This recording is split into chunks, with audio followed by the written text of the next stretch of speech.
Assalomu alaykum.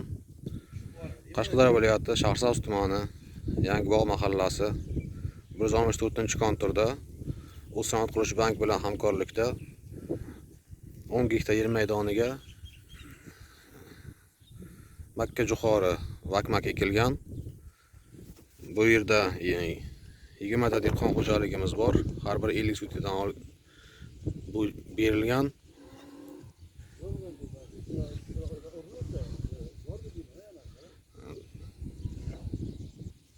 Arigator sifatida Usmon Shukurlayevich ishlab chiqarish kooperativ biriktirilgan.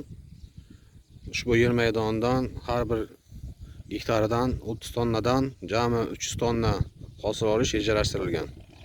Takror ekin sifatida ham hosildor ekin turlari ekilishi rejalashtirilgan.